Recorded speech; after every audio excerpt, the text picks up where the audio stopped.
01 গল্প রিকশাওয়ালার ছেলে লেখক ফারিয়া আক্তার পর্ব 01 নীলা বাদর হারামি ছাগলের 3 নম্বর বাচ্চা হাহা নীলা হাসতে লজ্জা লাগে না তোর? আমি হাসতে আবার লজ্জাও লাগে, আগে জানতাম না তো। নীলা মাথায় টালা দিলি কেন? আমি সব যাচ্ছে তাই। নীলা আমার মাথা কি সরকারি? আমি হ্যাঁ, অবশ্যই। নীলা তোর সাথে কথা বলাটাই আমার পাগলামি। আমি তো বলছিস কেন? নালা আর বলবো না। এ কথা বলে নীলা মুখ ভেঙচি কেটে ক্লাসের দিকে চলে গেল। আমি হাসতে হাসতে উল্টো দিকে রওনা হলাম। ও হ্যাঁ, আগে আসনে পরিচিত হয়ে নিই। আমি হলাম ওবায়দুল ইসলাম, বাবা মায়ের দ্বিতীয় সন্তান, তবুও খুব আদরের। মানে আমার একটা বড় আপু আছে, কয়েক মাস হলো বিয়ে দিয়েছি। আপুর বিয়েটা খুব ভালো ঘরে হচ্ছে, আমার দোলাভাই অনেক ভালো। আমি এবার নিউ 10-এ পড়ি, আমার আব্বু রিকশা চালায়, আর আম্মু বাসার কাজ করে, এই নিয়ে আমার দিন মোটামুটি পার হয়ে যায়। আর একটু আগে যার সাথে ঝগড়া করলাম, ও হচ্ছে আমার আত্মার আত্মা, নাম নীলা, ক্লাস 5 থেকে আমরা একসঙ্গে পড়ছি। স্কুলের বেশিরভাগ সময় আমরা ঝগড়ায় মেতে থাকি, ঝগড়া না করলে আমাদের দিন কাটে না। আজকে বেশি কিছু করি নাই, শুধু মাথায় একটা টালা মারছি। ভালোবাসি নাকি বন্ধুত্ব সেটা জানি না, তবে ওর প্রতি আমার অনেক দুর্বলতা, একদিন কথা না বললে ভালোই লাগে না। আমি নিজেই এখন খুব কনফিউজড হয়ে আছি, ও আমার আসলে কে হয়? এটা নিয়েই আমার মাথায় অনেক চিন্তা ঘুরপাক খাচ্ছে। তো যাই হোক, আমি এসে একটা টেবিলে বসে পড়লাম। মানে আমাদের স্কুলটা আবার নতুন করে করছে, নতুন বিল্ডিং হচ্ছে, সেখানে বেঞ্চ রাখা আছে। আমি ওখানেই বসে পড়লাম, নীলাকে নিয়ে ভাবছি। তখন পাশ থেকেই নীলার কণ্ঠ ভেসে আসলো। আমি তাকিয়ে দেখি নীলা দাঁড়িয়ে আছে। নীলা হই ওবায়দুল। আমি হ্যাঁ, বল। নীলা হেদিক আয়। আমি তুই আয়। নীলা হাসতে বলছি আসবি। আমি যাচ্ছি। আমি আর কিছু না বলে বসা থেকে দাঁড়িয়ে নীলার দিকে হাঁটতে লাগলাম। নীলার মোড দেখছি আজ খুব ভালো। ঘটনা কি? আমি বল। নীলা একটু রুমে আয় না। আমি কেন? নীলা হায় না। আমি হুম চল। তারপর আমি নীলার সাথে ক্লাসরুমে চলে গেলাম। রুমে ঢুকতেই নীলা বলল, নীলা এই অঙ্কটা করে দে তো। আমি খাতা দে। আমি নীলার কাছ থেকে খাতাটা নিয়ে অঙ্ক করে দিলাম। ক্লাসে আমার রুল হচ্ছে 1, আর নীলার রুল 2। নীলা তেমন অঙ্ক পারে না, পারে বলতে একটু ইংরেজি। আমি ক্লাসে অঙ্ক খুব ভালো পারতাম, তাই সবাই আমার কাছ থেকে অঙ্ক করে নিত। আমি কোনো প্রাইভেট পড়তাম না, ওরা অনেক প্রাইভেট পড়তো। আমি শুধু ক্লাসের পড়াটা মনোযোগ দিয়ে পড়তাম, তাহলেই প্রাইভেট পড়া হয়ে যেত। এজন্য ক্লাসের স্যার আমায় অনেক সাহায্য করত। আমার বাবা রিকশা চালায়, তেমন টাকা পয়সা দিতে পারতো না। স্যারেরা আমার পড়াশোনা ভালো দেখে অনেক জায়গায় আমায় ছাড় দিত। আমার বাবা রিকশা চালায়, তেমন টাকা পয়সা দিতে পারতো না। স্যারেরা আমার পড়াশোনা ভালো দেখে অনেক জায়গায় আমায় ছাড় দিত। স্যারদের প্রতি আমার অনেক কৃতজ্ঞতা আছে। স্যারেরা সাহায্য না করলে আমি এতদূর আসতে পারতাম না। পড়াশোনায় ভালো ছিলাম, এই সূত্রে সবাই আমার প্রতি গুরুত্ব দিত। আমি নীলাকে অঙ্কটা করিয়ে দিয়ে বসে আছি। আমার পাশে বসে থেকে নীলা অঙ্ক করছে। ভুল হলে আমি বলে দিচ্ছি, বা ভুলে গেলে আমি বলে দিচ্ছি। এমন সময় ক্লাসে চলে আসলো রাসেল। রাসেল হলো এই কলেজের সবচেয়ে হ্যান্ডসাম আর বড়লোক ছেলে, সব মেয়ের ক্রাশ। বর্তমান সমাজে তো ক্রাশ হওয়ার জন্য মনের দরকার পড়ে না, শুধু টাকা আর ময়দা মাখা সুন্দরী হলেই যথেষ্ট।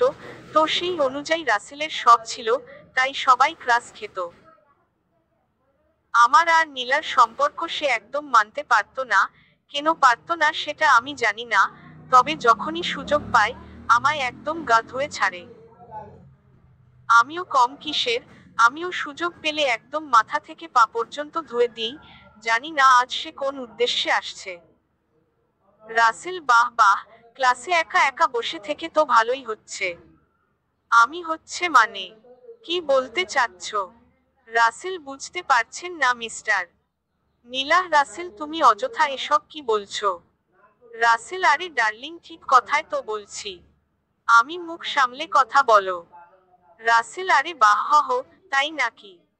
আমি হ্যাঁ, এটা তোরা প্রেমিকা পাও নাও। রাসেল তো কি তোর প্রেমিকা? আমি না, আমার বন্ধু। নীলা ওবায়দুল তুই চুপ করবি? আমি কি ও তোকে যাতা বলে যাচ্ছে, আর আমায় চুপ করতে বলছিস? নীলাহ না, তেমন কিছু না। আমি তো কেমন? নীলা হারে বিষয়টা বোঝার চেষ্টা কর। আমি হয়ে গেছে বোঝা, থাক তুই। এ কথা বলে আমি উঠে হাঁটতে লাগলাম, ক্লাস থেকে বেরিয়ে আসলাম, সামনে স্যারকে দেখলাম আমাদের ক্লাসে আসছে, আমি কোনো কিছু না বলে সোজা হাঁটতে লাগলাম। স্যার কিছু একটা বলতে চাইলো, আমি কোনো পাত্তা দিলাম না, সোজা নিচে চলে আসলাম, সেখান থেকে নদীর পাড়ে এসে বসলাম। আমাদের গ্রামের মধ্যে দিয়ে ছোট্ট একটা নদী পার হয়ে গেছে, নদীটার নাম তো সেই নদীর পাশেই আমাদের ছোট্ট মাদ্রাসা। নদীর পাড়ে বসলেই প্রাণটা জড়িয়ে যায়, মন মাতানো বাতাস, আতাল পাতাল পানির ঢেউ, চারদিকে পাখিরা খেলা করছে, জেলেরা মাছ ধরছে, ছোট ছোট বাচ্চারা নদীতে লাফ দিচ্ছে। ছোটবেলা আমিও লাফ দিতাম, আমার বাসা নদী থেকে প্রায় 4 কিমি, তো আমি মাদ্রাসা আসার পর বন্ধুদের বাড়ি থেকে লুঙ্গি নিয়ে পরে নিতাম। আর মাদ্রাসা ড্রেস খুলে রাখতাম, তারপর লুঙ্গি পরে নদীতে গোসল করতে চলে আসতাম। নদীর পাশে একহিয়া বড় বট গাছ ছিল, সেই গাছে উঠে ওখান থেকে লাফ দিতাম। খুব মজা হতো, বিট লেগে সাঁতরে নদী পার হতাম। যখন নদী ভরা পানি থাকতো, তখন মাঝখানে গিয়েই সবাই হাঁপিয়ে যেতাম, আর যাওয়া সম্ভব হতো না। আর যখন অল্প পানি থাকতো, তখন নিমিষেই পার হয়ে যেতাম। দিনগুলো কেমন যেন তাড়াতাড়ি পার হয়ে গেল। আসলে ছোটবেলার দিনগুলো খুব মজার ছিল, আর সেই দিনগুলোর কথা এখন বড্ড মনে পড়ে।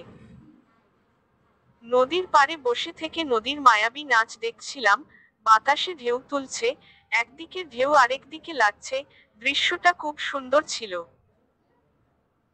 এমন সময় আমার পাশে বসার অনুভব পেলাম, মনে হলো কেউ যেন আমার পাশে বসছে। সামনে থেকে চোখ ফিরিয়ে পাশে তাকিয়ে দেখি নীলা আমার দিকে তাকিয়ে দাঁত বের করে হাসছে। সে জানে তার হাসির প্রতি আমি দুর্বল, আর সেই সুযোগ নেওয়ার চেষ্টা করছে, আমি তাকে সুযোগ দিব না বলে মুখ ফিরিয়ে নিলাম।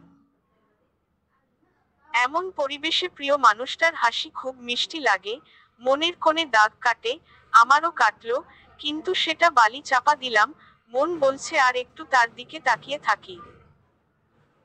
কিন্তু রাগ দেখাবো বলে তাকালাম না, মনকে মানিয়ে নিলাম, বললাম একটু পর ঠিকই দেখতে পাবো, সাথে আদরও পাবো বটে।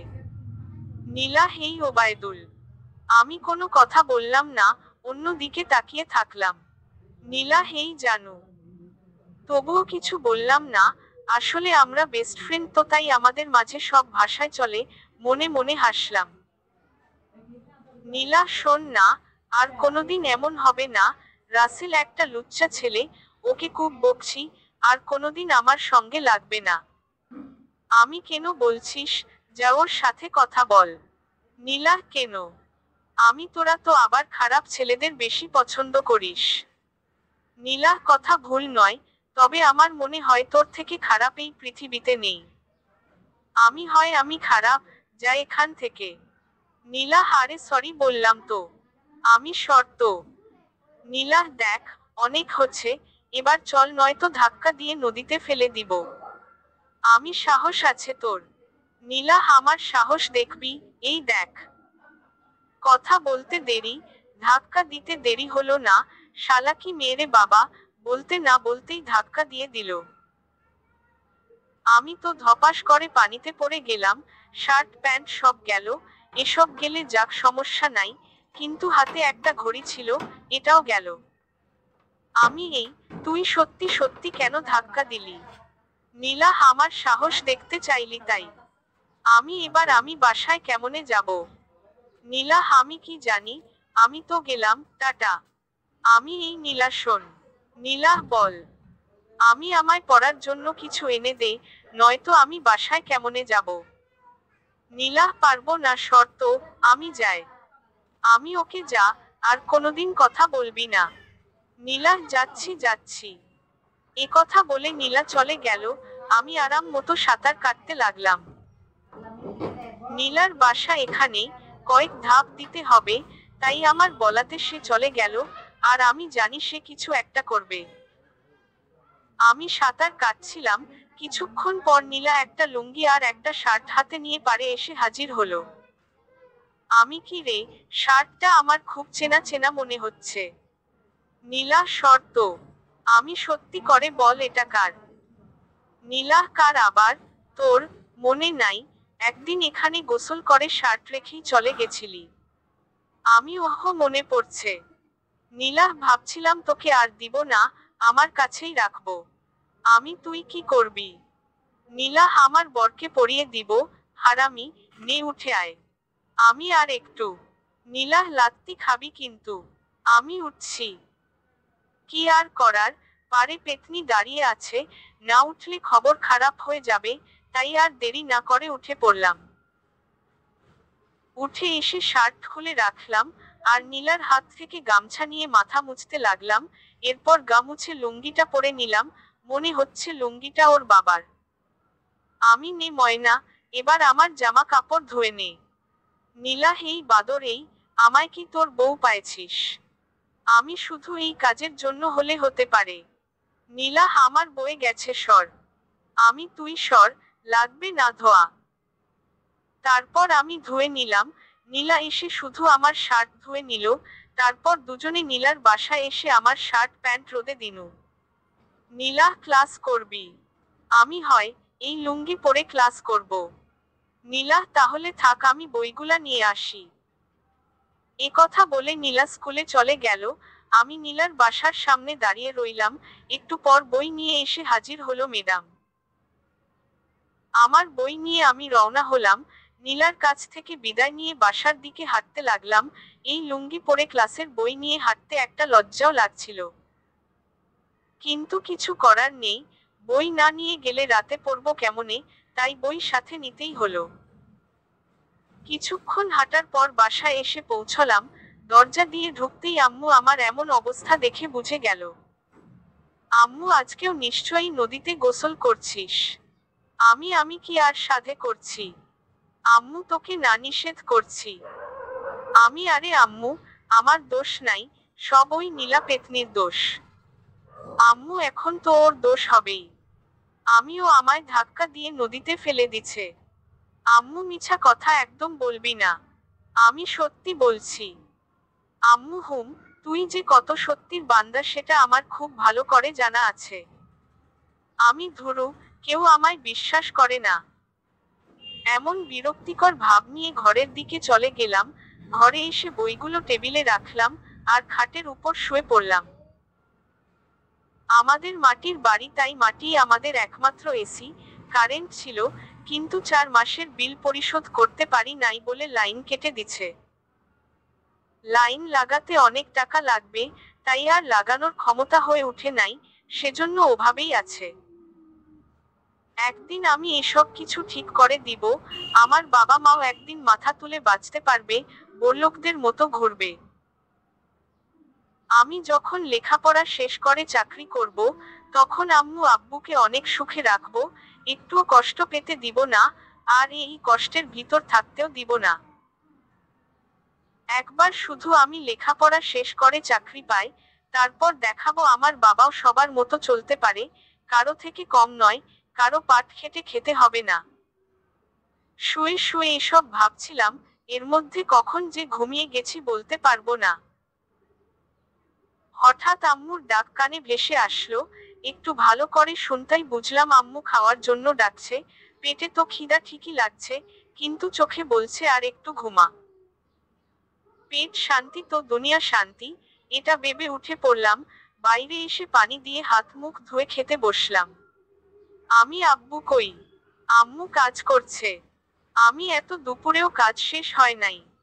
কার কাজ করছে? আম্মু, চেয়ারম্যানের।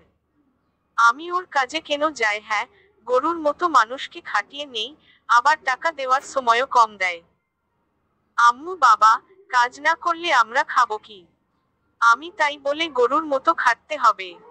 আম্মু শুধু আজকেই তো দেরি করছে। আমি জানি না। আব্বুকে বলবা, ওই চেয়ারম্যানের কাজে যোপন আর না যায়। আম্মু তা কি করে হয় বল, কাজের মানুষ কাজে যাবে না? আমি রিকশা আছে, রিকশা চালাবে। আম্মু রাস্তায় নাকি এখন তেমন ভাড়া হচ্ছে না। আমি না হোক, এত রোদে এভাবে সারাদিন কাজ করলে আব্বুর অসুখ হবে। আম্মু আমি মানা করছি, কিন্তু আমার কথা শুনলে তো। আমি আজকে আসুক। এ কথা বলে আমি খেতে লাগলাম। খাওয়া দাওয়া করে ঘরে গেলাম, আরাম করার জন্য খাটে গা এলিয়ে দিলাম। দুপুর গড়িয়ে বিকেল আসলো, তবুও আব্বু আসলো না। আমি বিকালে বের হলাম, রাস্তা দিয়ে হাঁটছিলাম, এমন সময় সামনে দেখলাম একটা বৃদ্ধ লোক রাস্তা পার হতে যাচ্ছে। এক ধাপ এসে আবার পিছনে ফিরে যাচ্ছে। আমাদের গ্রামের এটা সব থেকে বড় রাস্তা, তাই এটাতে জ্যাম বেশি। ঠিক মতো পার না হতে পারলে খবর খারাপ হয়ে যাবে।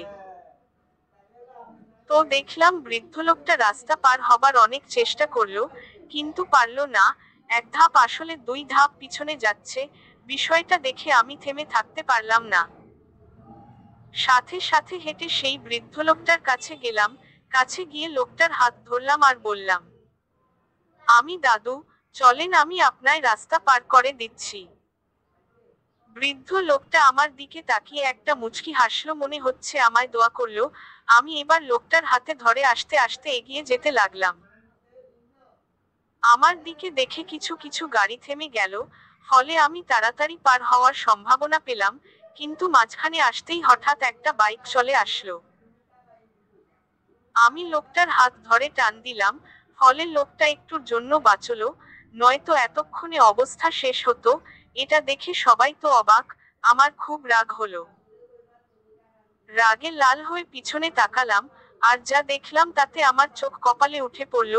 বাইকে একটা লোক হেলমেট পরে আছে। ভালো করে তদন্ত করে দেখলাম এটা মেয়ে। এবার তো আরো অবাক, মেয়ে হয়ে বাইক চালাই, দুনিয়া আজ কোথায়। ছিহহ, কদিন পরে তো ছেলেরা মেয়েদের চাকর হবে। তো যাই হোক, মেয়েটাকে দেখে আমার আরো রাগ হলো। আমি সামনে এসে নিলাম ঝাড়ি। আমি এই মেয়ে, হেলমেট পরে কি অন্ধ হয়ে গেছেন? আল্লাহ কি আপনায় চোখ দেয় নাই? মেয়েটা কোনো কথা বলল না। পিছনে থেকে কে যেন মাথা বের করলো। চোখ দিয়ে দেখি এটা রাসেল। এবার বিষয়টা ক্লিয়ার হয়ে গেল। আমি ওহো, তার মানে আসল মানুষ আছে, তাই গাড়ির এত স্পিড। রাসেল মানে, কি বলতে চাস? আমি একটা মেয়ের বাইকে করে ঘুরতে কি শরম লাগে না? রাসেল এই ওবায়দুল এই, মুখ সামলে কথা বল। একে তো রাস্তায় কানার মতো হাঁটছে, আবার তার উপর ঝাড়ি মারছে। আমি দেখ রাসেল, এই লোকটার বয়স হচ্ছে, কানে কম শুনে, একে নিয়ে আমি রাস্তা পার হচ্ছি। মেয়েটা তো কি চোখে টেপ বেঁধে পার হচ্ছিলিস? আপনারা কি চোখে টেপ বেঁধে গাড়ি চালাচ্ছিলেন? মেয়েটা, তোর তো সাহস কম না, আমাদের মুখের উপর কথা বলিস। আমি এখানে সাহসের কি হলো? রাসেল এই বৃষ্টি চলতো, ওর ব্যবস্থা পরে করব। রাসেলের কথা শুনে বুঝলাম, মেয়েটার নাম বৃষ্টি। নামটা তো ভালো, কিন্তু একটু রাগের হাড়ি। বৃষ্টি এই ছোট লোকের বাচ্চাকে তো আমি পরে দেখে নিব। আমি হাইটে আপনার থেকে উঁচু আছি, তাহলে ছোট লোকের বাচ্চা কেমনে হলাম? আমার বাবাও তো আমার মতো লম্বা।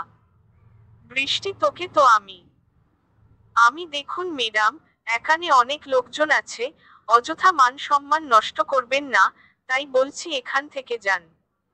রাসেল চলো বৃষ্টি। রাসেল ঠিকই বুঝছে, কিন্তু আপনি বুঝতেছেন না।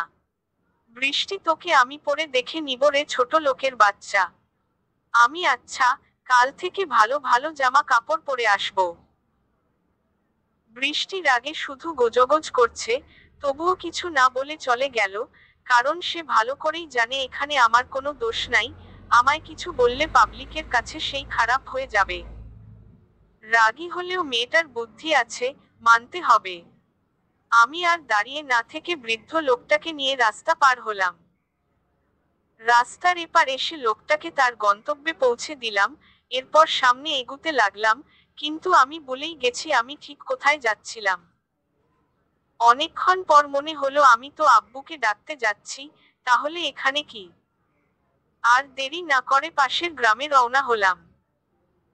রাস্তা দিয়ে হাঁটছি, তখন ডাক্তার আঙ্কেল আমার সামনে আসলো, আমায় জিজ্ঞেস করলো তোমার বাবা কেমন আছে। আমি বললাম আব্বু কাজে গেছে। এবার সে বলল, তোমাকে এমন রোদে বেরোতে দিও না, জীবনের অনেক ঝুঁকি। আমি কিছু বুঝতে পারি না, ডাক্তার আমায় বুঝিয়ে বলে। ধীরে ধীরে আব্বুর অসুখ নাকি খুব খারাপ জায়গায় পৌঁছে গেছে। এটা ভালো করতে অনেক টাকার প্রয়োজন, আর তাছাড়া এমন অবস্থায় শরীরে বেশি চাপ পড়লে অনেক বড় ক্ষতি হতে পারে। ডাক্তার আঙ্কেলের কথাগুলো শুনে আমার বুক কেঁপে উঠল। আব্বু যে এতটা অসুস্থ আমি তা জানতাম না। কিছুক্ষণের মধ্যে এসে মাঠে হাজির হলাম, কিন্তু মাঠে দেখলাম আব্বু নেই। তাহলে আব্বু গেল কোথায়? ঠিক এমন সময় দেখলাম সামনে থেকে চেয়ারম্যান সাহেব চলে আসছে। আমি মুখে হাসির রেখা একে চেয়ারম্যানের সামনে হাজির হলাম। জিজ্ঞাসা সূচক চোখ মুখ, তা দেখেই চেয়ারম্যান সাহেব বুঝে নিল। আমায় জিজ্ঞেস করলো, কি হচ্ছে? আমি আব্বুর কথা জিজ্ঞেস করলাম। আমার কথার উত্তরে চেয়ারম্যান সাহেব বলল, আব্বু নাকি একটু আগেই বাসায় চলে গেছে। চেয়ারম্যানের মুখে এমন শান্তিদায়ক জবাব শুনে কিছুটা খুশি হলাম। যাক, আব্বু তো বাসায় গেছে, কিন্তু কথা হলো আব্বু ঠিকঠাক মতো বাসায় গেছে, নাকি রাস্তায় কোনো দুর্ঘটনা হলো। মনের মধ্যে অজান্তেই কেমন যেন একটা নাড়া দিয়ে উঠল। কথাটা ভাবতেই গা শিউরে উঠল। তাই আর দেরি না করে আবার রওনা হলাম। এবার মাঠের মধ্যে দিয়ে ছোট্ট রাস্তা দিয়ে হাঁটতে লাগলাম, কারণ এদিক দিয়েই আব্বু গেছে, আমি গেলে আব্বুকে পাবো। রাস্তা বেয়ে হাঁটতে হাঁটতে বাসায় এসে পৌঁছলাম। বাসায় এসে দেখি আব্বু বসে আছে। মনে একটু শান্তি পেল। আসলে আমার আব্বুর ভিতরে অনেক অসুখ, কিন্তু আমাদের মুখের দিকে তাকিয়ে সেগুলো চাপা দিয়ে রাখে। আমি জেনেও কিছু করতে পারি না, কারণ আমার কাছে আর টাকা নেই। হাজারটা অসুখ আব্বু ভিতরে চাপা দিয়ে উপরে মিথ্যা হাসি নিয়ে বেঁচে আছে। আব্বুর এখন অপারেশন করতে গেলে অনেক টাকার প্রয়োজন, যা আমাদের দ্বারা দেওয়া সম্ভব না। আর এই দুনিয়ায় টাকা ছাড়া কিচ্ছু নেই। যার টাকা আছে, তার সব আছে। আজ যদি আমাদের টাকা থাকতো, তাহলে আমার বাবাকে এভাবে থাকতে হতো না। আব্বু, তোমায় এতক্ষণ কাজ করতে কে বলেছে? আব্বু, কেন, কি হচ্ছে? আমি কি হচ্ছে মানে? তুমি জানো না ডাক্তারে রোদে থাকতে মানা করছে, না খেয়ে থাকতে মানা করছে, নিয়মিত খেতে বলছে। আর তুমি? আব্বু, আরে বাবা, ডাক্তারি ওসব বলার কথা বলবেই, তাতে কি আমার বসে থাকলে চলবে? আমি তাই বলে নিজেকে মৃত্যুর দিকে ঠেলে দিয়ে। আব্বু, আরে কি বকছিস? আমি তোমায় ওই চেয়ারম্যানের কাজে কে যেতে বলেছে? ও মানুষ নয়, একটা পশু। আব্বু, এরকম বলতে নেই, চেয়ারম্যান খুব ভালো মানুষ। আমার খুব ভালো করে চেনা আছে ওকে। আব্বু, ওর কাছ থেকে টাকা ধার নিয়ে আমি ওষুধ খাইছি, তাই কাজ করে শোধ দিতে হবে। আর কয়দিন করতে হবে? আব্বু, আর 15 দিন বাকি আছে। আরও 15 দিন। আব্বু, চিন্তা করিস না, হয়ে যাবে। মাথা হবে। আব্বু, শর্ত, আমি গোসল করব। আর কিছু বললাম না। আব্বু টিউবওয়েলে গেল, আর আম্মু বালতি নিয়ে গিয়ে টিউবওয়েল থেকে পানি তুলে দিল। আব্বু গোসল করে নিল। আমার ঘরে চলে আসলাম। খাটের ওপর ধপাস করে গা এলিয়ে দিলাম। মনের মধ্যে চিন্তা হচ্ছে, পড়াশোনা করে কি করব, আজ টাকা ছাড়া চাকরি হচ্ছে না। যারা টাকা দেয় তাদের চাকরি হয়। আজকে আর পৃথিবীতে জ্ঞানের মূল্য নাই, সব টাকার খেলা। তাহলে কি পড়াশোনা বাদ দিয়ে আব্বুর সাথে কাজে লাগবো? কিন্তু আমার স্বপ্নের কি হবে? বাবা মাকে নিয়ে একদিন সুখে শান্তিতে থাকবো, এটার কি হবে? পড়ে গেলাম এক বিশাল ঝামেলায়। একদিকে আমার পরিবার, আর অন্যদিকে আমার স্বপ্ন। এখন আমি কোন দিকে যাব ভেবে পাচ্ছি না। মাথায় কাজ করে না, যদি পরিবারের দিকে এগিয়ে যায় তাহলে আমার স্বপ্ন ভেঙে যাবে, আবার যদি আমার স্বপ্নের দিকে এগিয়ে যায় তাহলে আমার পরিবার নষ্ট হবে। কি করব আমি? এমন পরিস্থিতিতে আমার কি করা উচিত? কি করলে ভালো হবে? কোন দিকে গেলে ভালো হবে? হ্যাঁ, পেতনিকে বললে বলবে। বিকালে ওর সাথে দেখা করতে হবে। আমার বিশ্বাস পেতনি ভালো দিকটাই বেছে নিবে, কিন্তু ভালো দিকটা কোনটা? খাটে শুয়ে থেকে আরাম করতে করতে বিকাল হয়ে গেল। টানা রোদ পেরিয়ে মিষ্টি বিকাল আসলো। পাখালিরা আহারের জন্য ছুটাছুটি করতে লাগলো। আমিও আর শুয়ে না থেকে উঠে পড়লাম। বাইরে এসে দেখি আম্মু কাজ করতাছে। আব্বুর কথা জিজ্ঞেস করতে বলল আব্বু নাকি ঘুমাচ্ছে। আমি মনকে সান্ত্বনা দেওয়ার জন্য আব্বুর ঘরে এক পলক তাকালাম। দেখি আব্বু ঘুমিয়ে আছে।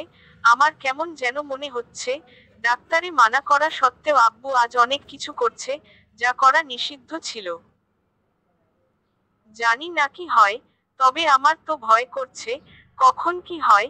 আব্বু চলে গেলে আমরা একদম একা হয়ে যাব, মাথার উপর থেকে ঢাকনা সরে যাবে। মাথার উপর বাবা থাকা মানে বাঁচার আর একটা আশা, বেঁচে থাকার আর একটা বিশ্বাস। বাবা জীবনে না থাকলে জীবনটা শেষ হয়ে যায়। শুধু বাবা নয়, বাবা মা উভয় সন্তানের মাঝে থাকা মানে সেই সন্তানের একটা প্রটেকশন। তার বাবা মাকে ভেদ করলে তবেই তার কাছে কোনো বিপদ পৌঁছাতে পারে। আমি দাঁড়িয়ে থেকে দরজায় হাত দিয়ে ভাবছিলাম। আব্বু একটু নড়ে উঠল। আমি আর দাঁড়িয়ে না থেকে বেরিয়ে পড়লাম। কিছুক্ষণের মধ্যে নীলার বাসায় চলে আসলাম। ওখান থেকে নীলাকে নিয়ে মাদ্রাসার মাঠে চলে গেলাম। মাঠের মাঝখানে সবুজ ঘাসের উপর দুজন বসে পড়ি। নীলা, কি হচ্ছে বল? আমি কই? নীলা, ডেকে আনলি কেন? আমি, ও মা, এমনিতে কি ডাকতে পারি না? নীলা, হ্যাঁ, অবশ্যই পারিস। তুই পারিস না এমন কিছু আছে নাকি? মেয়ে পটাতে থেকে শুরু করে সকল ধরনের লুচ্চামি। আমি, হুম। নীলা, কি ব্যাপার রে? নো অ্যাকশন, ঘটনা কি? আমি তেমন কিছু না। নীলা, বল কি হচ্ছে? আমার চিকন আলীর মুড অফ কেন? আমি, জানিস আমি এখন দুই নদীর মাঝখানে দাঁড়িয়ে আছি। নীলা, মানে? আমি মানে হলো, একদিকে আমার বাবা মা, আর একদিকে আমার স্বপ্ন, পড়াশোনা। নীলা, হুম। কিন্তু কি হচ্ছে হঠাৎ এমন কথা? আমি, আব্বুর খুব খারাপ অবস্থা। নীলা, কি হচ্ছে আঙ্কেলের? আমি জানি না, তবে ডাক্তার আঙ্কেল বলল শরীরে বেশি চাপ পড়লে অনেক বড় ক্ষতি হতে পারে। নীলা, কি বলছিস? আমি, হ্যাঁ রে। আমি এখন কি করব বুঝতে পারছি না। পড়াশোনা ছেড়ে দিয়ে আব্বুর কাজ আমি করব, নাকি আমার স্বপ্নের লক্ষ্যে এগিয়ে যাব? নীলা, দুটোই করবি। আমি কেমনে? নীলা, এখন তুই পরীক্ষার্থী, বেশি ক্লাস না করলেও হবে। তাই ক্লাসে তেমন না এসে তুই কাজ কর, আর তোর বাবার চিকিৎসা করা। আমি, হুম, ঠিক কথা। নীলা, হুম, বাসায় পড়বি। আমিও তোকে বলে দিব ক্লাসে কি পড়া হচ্ছে। আমি, ধন্যবাদ রে। নীলা, ধন্যবাদ দিয়ে হবে না চিকন আলী, আইসক্রিম খাওয়াতে হবে। আমি, চল। নীলা, না, এভাবে টাকা খরচ করিস না, তোর বাবা অসুস্থ। আমি, হুম। তারপর সেখান থেকে উঠে হাঁটতে লাগলাম। আমি আর নীলা কথা বলছি, আর হাঁটছি। রাস্তা দুপাশে দুজন সমান তালে হাঁটছি। আমাদের হাঁটা দেখে মনে হয় প্রকৃতি থমকে গেছে। চারপাশে স্তব্ধ হয়ে থমকে আছে। মিষ্টি মধুর হাওয়া বইছে। রাস্তাটাও একদম নির্জন হয়ে গেছে। মনে হচ্ছে কেউ আজ আমাদের বাধা দিতে চাচ্ছে। কিছুক্ষণ গল্প করার মধ্যেই হঠাৎ দুজন দুজনের চোখে চোখ পড়ল। দুজনে যেন কোন অজানা রাজ্যে হারিয়ে গেলাম। এমন এক ভালো লাগা কাজ করলো, যা এর আগে কখনো হয় নাই। কিছু একটা শব্দ পেয়ে দুজন চোখ সরিয়ে নিলাম। যদিও চোখ সরাতে মন চাচ্ছি না, তবুও বাধ্য হয়ে সরাতে হলো। এবার নীলা অন্য দিকে মুখ করে নিল। আমার কেমন যেন লজ্জা লজ্জা ভাব হলো। ওর দিকে আর তাকাতে পারছি না। ভয় ভয় লাগছে। বুকের ভিতর হার্টবিট ক্রমশই বেড়ে গেল। একটু আগে দুজনে খুব বিজি ছিলাম গল্প নিয়ে, কিন্তু এখন একে অপরের দিকে তাকাতেই ভয় করছে। মুখে তালা লেগে গেল। প্রকৃতির সাথে আমরাও তাল মিলালাম। চুপচাপ হেঁটেই যাচ্ছিলাম, হঠাৎ নীলা নীরবতা কাটিয়ে বলল, নীলা, কি রে, কথা বলছিস না কেন? আমি এমনি। নীলা, আচ্ছা, তুই তো আমায় সব সময় বলিস একটা প্রেম করবি, তাহলে একটা কর, অনেক মেয়ে আছে তো। আমি আমার তো তোকে চয়েজ হয়, মনে মনে। নীলা, কি রে, কি ভাবছিস? আমি না, কিছু না। নীলা, চয়েজ কর, বাকি সব দায়িত্ব আমার। আমি সময় হলে করব। যা, বাসায় যা, সন্ধ্যা হয়ে এলো। নীলা, হুম, বাই, কালকে তাড়াতাড়ি চলে আসিস। আমি হুম, বাই। তারপর নীলা চলে গেল। আমি দাঁড়িয়ে থেকে নীলার যাওয়ার দিকে তাকিয়েছিলাম। একটু দূর যাবার পর আবার পিছনে ফিরে একটা হাসি উপহার দিয়ে বাসার ভিতরে চলে গেল। আমিও আর দাঁড়িয়ে না থেকে হাঁটতে লাগলাম। আর ভাবলাম নীলা হয়তো আমায় চয়েজ করে না, ও হয়তো অন্য কাউকে চয়েজ করে, তাই আমার থেকে দূরে থাকতে চাচ্ছে। শুনেছি, মেয়েরা নাকি ছেলেদের চোখ দেখলেই বুঝে যায় তার কাছে সেই ছেলে কি চাই। এটা নাকি সৃষ্টিকর্তা প্রদত্ত। তাহলে কি নীলা বুঝে গেছে যে আমি ওকে লাইক করি? আর হয়তো সেই জন্যে আমায় প্রেম করতে বলছে, যাতে আমি তার দিকে আর হাত না বাড়াই। কিন্তু আমি তো তাকেই পছন্দ করি, ফ্রেন্ড হিসাবেও, আবার জীবন সঙ্গী হিসাবেও। তাহলে কি আমার বাসনা পূরণ হবে না? আমি কি নীলাকে পাবো না? নীলা কি আমায় শুধু বন্ধু হিসাবে দেখে, নাকি আরো কিছু ভাবে? এই রকম হাজারো প্রশ্ন জাগতে লাগলো মনের মধ্যে। কি করব বুঝতে পারছি না। মাথা একদম কাজ করে না। মাথার মধ্যে এমন হাজারো প্রশ্ন নিয়ে বাসায় প্রবেশ করলাম। আমায় দেখে আম্মু আমার সামনে এসে হাজির হলো। চোখে মুখে কান্নার ছায়া, জোরে জোরে নিঃশ্বাস নিচ্ছে। আম্মুর এমন অবস্থা দেখে আমি ঘাবড়ে গেলাম। আম্মুর শ্বাসকষ্ট আছে, একটু হাঁপিয়ে গেলে বা একটু খারাপ সংবাদ পেলেই আম্মু এমন হাইফাই করতে লাগে, চোখ মুখ ঘামতে লাগে। আমি তাড়াহুড়ো করে আম্মুকে ধরে মাটিতে বসালাম, মাথায় হাত দিয়ে শান্ত হতে বললাম। কিন্তু আম্মু কিছু একটা বলতে চাচ্ছে, জোরে নিঃশ্বাস পড়ার জন্যে বলতে সমস্যা হচ্ছে। আমি, আম্মু, শান্ত হও, চুপ করো, একটু চুপ করো। আম্মু, বাবা, বাবা রে, এতক্ষণ কোথায় ছিলি? ও ও ও ও ও বাবা। আমি একটু বাইরে গেছিলাম। কি হচ্ছে? আম্মু, তোর আব্বু, তোর আব্বু। আমি, কি হচ্ছে? আম্মু, তোর আব্বু কথা বলছে না। ডাক্তার, ডাক্তারকে ডেকে নিয়ে আয়। আমার তো আকাশ পাতাল সমান হয়ে গেল। আব্বুর আবার কি হলো? আম্মুকে ওভাবে বসিয়ে রেখে আমি ঘরের দিকে গেলাম। দরজার সামনে এসে দেখি আব্বু খাটের ওপর আছাড় ধাপাড় করছে। বুকে হাত দিয়ে শুধু উল্টা উল্টি করছে। মুখ দিয়ে কথা বের হচ্ছে না, শুধু ছোট বাচ্চার মতো শব্দ বেরিয়ে আসছে। আমি তো অনেক ভয় পেয়ে গেলাম। আমি, আব্বু, আব্বু, কি হচ্ছে? আমার কথা শুনে আব্বু আমার দিকে তাকালো। চোখ দুটো লাল টকটকে হয়ে গেছে। দেখেই কেমন যেন ভয় লেগে যাচ্ছে। মনে হচ্ছে চোখ ফেটে মণি বেরিয়ে আসবে। হ্যালো বন্ধুরা, আজকে এই পর্যন্ত গল্প। এই গল্পের পরের অংশ পেয়ে যাবেন। চ্যানেলটি সাবস্ক্রাইব করে রাখুন। ধন্যবাদ।